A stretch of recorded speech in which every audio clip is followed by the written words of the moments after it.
Welcome to a new unit on set theory. So we have a new note packet, and on page 4 of that note packet, we have this list of vocabulary we're going to go through. We're actually going to add one thing to the bottom of the list when we get there, so just be aware of that. So these are just definitions we're going to see throughout our notes and within some of our assignments, so just wanted to talk through them with you a little bit. So a set is a collection of objects. Like in our two-way table problems, our sets would be things like the kids in a class, or the girls in a class, or the boys in a class, or the kids in a class that play a musical instrument, or the kids in a class that have cats, right? Those are all sets. An element is a member of a set. So one child that has that is in a set of a class, like if there's one of you guys in my class, right? If we had a set containing all of the people in our class in that set, then the individual people in this class would be in that set. Those would be elements of the set. A set that's empty, that doesn't contain anything, we call an empty or null set, and there's two ways of writing that. I realize that this notation looks the same as this one up here, but this is showing you that for a set, you use curly brackets around your objects. This one literally has nothing inside of it because it's an empty set. Another way of indicating an empty set is a 0 with a slash through. Subset is a set where all elements are contained in another set. So that would be like where we have the kids in a class that have cats. That would be a subset of the set that is the kids in a class, right? Intersection. Intersection is a set containing elements that are in both sets. It's where they overlap. So in a page or two, we are going to talk about Venn diagrams with relation to this. But really fast, I'm going to make a little Venn diagram just to demonstrate that is not a circle. Okay, there's a little circle. That worked.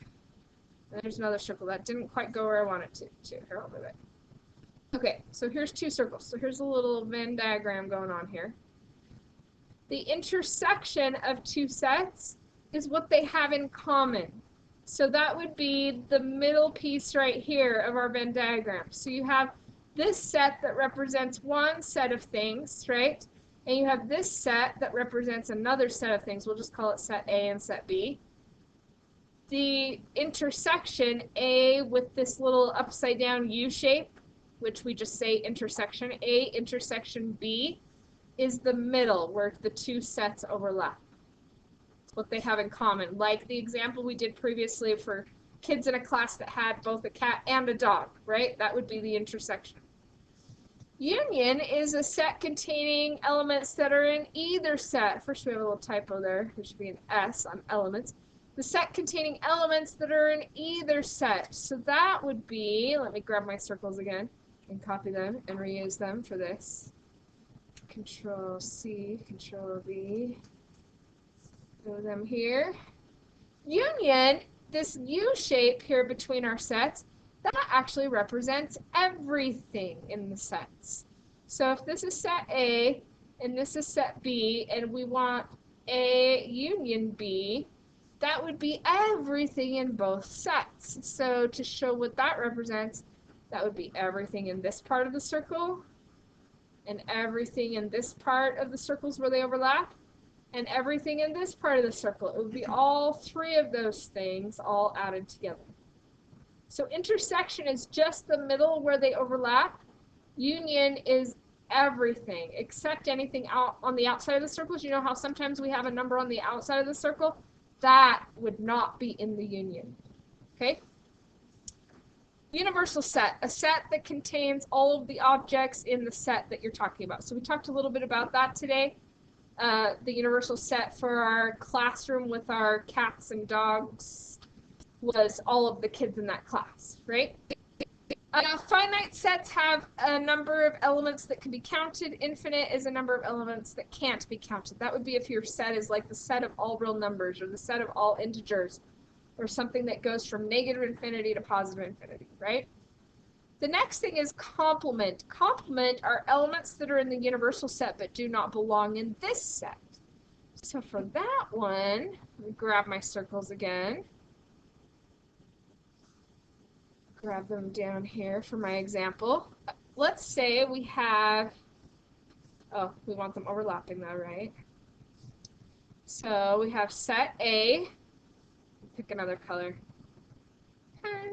Purple, sure. Here's set A. Here's set B. So A complement would be in everything that's not in set A. So everything not in set A. So like for our cat and dog example, the complement of kids that have cats are kids that don't have cats. It actually wouldn't be kids that have dogs because kids might have other pets, right? It's really all kids that don't have a cat. That would be what the complement is. So if this set represents the kids that have a cat, then the complement, and that to be a different color, would be everything outside of that.